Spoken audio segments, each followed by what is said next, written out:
Hola, ¿qué tal? Qué hermoso es poder estar en este tiempo de celebración, poder entrar en cada uno de esos hogares. Quería comentarles una historia que llamó mucho mi atención y se las quería compartir. Cuenta la historia que había un rey muy necio que desconfiaba de la bondad de Dios. Este rey tenía un siervo que era muy fiel y siempre él le recalcaba que las cosas de Dios son perfectas, que sus planes son perfectos, que él nunca se equivoca y siempre hace lo bueno. Resulta que un día salieron el rey con su siervo a una cacería en medio del bosque. Un animal salvaje atacó al rey, pero su siervo lo defendió, pero no pudo evitar que este rey perdiera el dedo de una mano. Luego de eso, el rey, enfurecido por esta situación, le preguntó a su siervo: ¿acaso Dios no es bueno? ¿Por qué permitió que pasara todo esto y encima que me arrancaran el dedo de una mano siendo el rey de este lugar? El siervo le dijo: mi rey, no se desanime. Las cosas que Dios hace son perfectas, nunca se equivoca y Él siempre hace las cosas para bien de sus hijos. El rey, enfurecido también por esta respuesta, mandó apresar al siervo durante meses en prisión. Este rey pasó el tiempo y volvió a salir de cacería. Cuando estaba en medio de la cacería en el bosque, unos salvajes lo capturaron para ofrecérselo a sus dioses. Al ver que este rey era defectuoso y le faltaba el dedo de una mano, pararon el ritual y lo liberaron. El rey ahí entendió que Dios era bueno, porque si no le hubiese faltado ese dedo, él hubiese sido sacrificado y muerto en ese lugar, cruentamente seguro. De hecho, cuando volvió al palacio, mandó a que liberaran a su siervo y lo recibió afectuosamente en su trono. Cuando el siervo preguntó por qué se lo llamaba, el rey le dijo: verdaderamente Dios es bueno. Ahora tengo una duda, le dijo él. Si Dios es tan bueno y vos lo defiendes tanto, ¿por qué permitió que estuvieses tantos meses en prisión, siendo que había sido algo injusto? Y el siervo le dijo: ciertamente, mi rey, si yo hubiese ido de cacería con usted, seguramente el que hubiese sacrificado hubiese sido yo en su lugar, porque no me falta el dedo de ninguna mano. Entonces el rey pudo entender que Dios era bueno. Ahora quiero que dejemos por un ratito de lado esta historia y que me acompañen al Evangelio de Lucas, capítulo 2, versículo 16. Remontándonos un poquito al nacimiento de Jesús, que es lo que estamos celebrando en esta época, en este tiempo, sabemos bien cómo el ángel Gabriel fue y anunció a María y a José por separado el nacimiento de su hijo Jesús. En el capítulo 2, versículo 16, como les decía recién, dice: los pastores fueron deprisa a Belén y encontraron a María, a José y al niño en un pesebre. Luego, unos versículos más adelante, cuenta cómo los pastores contaban a María y a José todo lo maravilloso que los ángeles les habían dicho a ellos. Y en el versículo 19 dice que María quedó pensando en todo esto, acerca de todo lo que los pastores les habían dicho. Luego después, desde el versículo 21 de Lucas 2 hasta el 38 aproximadamente, cuenta cómo fue la presentación del niño. Sabemos que a los 40 días de nacido el niño, lo llevaron al templo de Herodes para presentarlo. En este templo se encontraron con un hombre llamado Simeón, que era un hombre justo y piadoso y tenía una dirección específica de ir al templo para conocer a su Salvador antes de que él muera. Y Simeón se dirige exclusivamente a María en el versículo 35 de Lucas 2 y le dice: y a ti, María, esto te hará sufrir como si clavaran una espada en el corazón. Aquí, casi como prediciendo, Simeón se dirigió solamente a María. Se cree que José falleció aproximadamente en el lapso de los 12 a los 18 años de Jesús.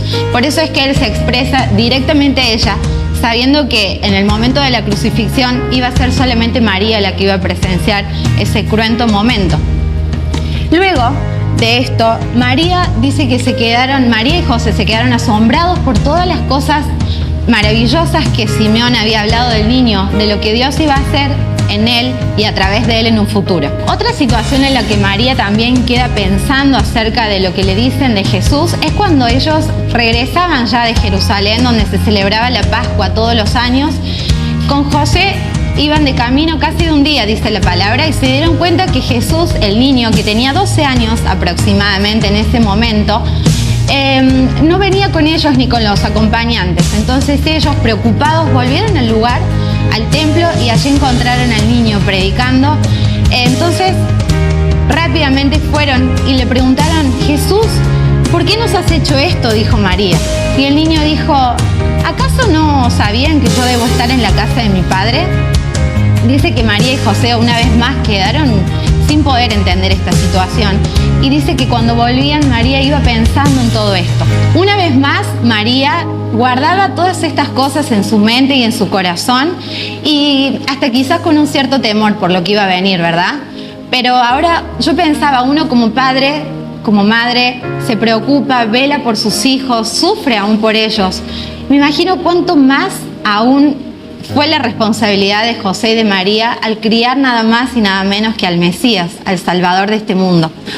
Aunque María confiaba en la bondad y en la providencia de Dios, en su corazón algo se aquietaba por el porvenir de su hijo. Pasaron los años y Jesús creció. Llegó a los 30 años y empezó su ministerio en esta tierra. Un ministerio lleno de milagros, de prodigios, un ministerio lleno de anunciar las buenas nuevas por las calles y de mostrar su amor y su misericordia. A su vez también su corrección cuando veía que algo estaba mal. Pasó el tiempo y llegó el momento más temido por su madre, el momento de la muerte de Jesús. Me imagino yo como madre cuánto dolor habrá sentido ella en su corazón, cuánta tristeza tan profunda habrá experimentado ella. Ella no vio hasta el momento de la resurrección de su Hijo Jesucristo nada más que el mal en la vida de Él. Ella vio las críticas, aunque Él hacía todo lo bueno, vio los desprecios, la traición, vio aún la soledad de su Hijo. Y sin embargo, ella descansaba en los planes perfectos de Dios. Esa espada de la que Simeón había hablado estaba siendo atravesada en su corazón. Y allí estaba ella en esa cruz, a los pies de la cruz, mirando a su hijo sufrir y agonizar. Y ahora quería que podamos unir estas historias. Ese rey necio tampoco pudo ver la bondad de Dios hasta el momento en que lo liberaron porque le faltaba un dedo. Y así María tampoco podía ver algo bueno en lo que le pasaba hasta el momento de la muerte de su hijo Jesús. ¿Por cuál situación te ha tocado vivir o por cuál situación estás pasando en este momento que impide que puedas ver la bondad y la perfección en los planes de Dios? Sabemos que ese rey fue liberado gracias a que le faltaba el dedo. Y si María no hubiese descansado en Dios, no hubiese podido experimentar la victoria de la cruz de su Hijo Jesús. No hubiese podido sentir la seguridad de su salvación y la seguridad de la fidelidad de Dios a través de la resurrección de su Hijo. Así como María y como ese rey necio nos encontramos muchas veces sin poder ver quizá la otra parte de la historia y sin poder vislumbrar que Dios siempre tiene un plan para nuestras vidas, a pesar de lo que podamos estar viviendo en este momento. Ese rey sin defectos, santo, puro y sin mancha, fue sacrificado en la cruz del Calvario, mientras el rey, que no defectuoso porque le faltaba un dedo, había sido liberado. Qué dicotomía, ¿no? En esta Navidad los invito a que celebremos el nacimiento de Dios encarnado, de que no desviemos nuestra atención en arbolitos, en regalos, en presentes, en comidas y juntadas, quizá por más hermoso que sea estar con la familia, sino que podamos celebrar a este Cristo Jesús que nació en ese pesebre para morir en la cruz por ti y por mí y darnos vida eterna mediante su resurrección. María claramente no era consciente que el mismo Dios del universo se había encarnado, Emmanuel, Dios con nosotros, que el Dios de la eternidad había entrado en los límites del tiempo, que fueron suficientes 33 años en esta tierra para salvarnos por toda una eternidad. El anciano de días se redujo a un bebé recién nacido. El que tiene el universo en sus manos y está por encima de él, se resguardó en los brazos de sus papás. El alfarero divino se convirtió en una vasija de barro. El que creó a la primera mujer se había deslizado por el canal de parto de una mujer. El que sostiene la creación por el poder de su palabra se redujo al llanto de un bebé. El que puede medir el océano con la palma de su mano, palmas fueron traspasadas por los clavos en la cruz del Calvario. El que cambió su trono celestial y se despojó de todo esplendor y gloria, estaba ahora reposando en una cunita de paja, en el pesebre. En esta Navidad los invito a que podamos recordar y celebrar el nacimiento de Jesucristo, a ese Dios encarnado, Emmanuel, Dios con nosotros. El justo por los injustos vino a tomar nuestro lugar de pecadores para darnos vida eterna, para salvarnos del pecado que nos separaba del Padre. Les invito a que puedan reflexionar y celebrar este tiempo en familia, no quitando nuestra mirada de Él, el que hace todas las cosas perfectas y que a su debido tiempo completará la obra en nuestras vidas. Que Dios les bendiga y puedan pasar una hermosa Navidad en familia. Amén.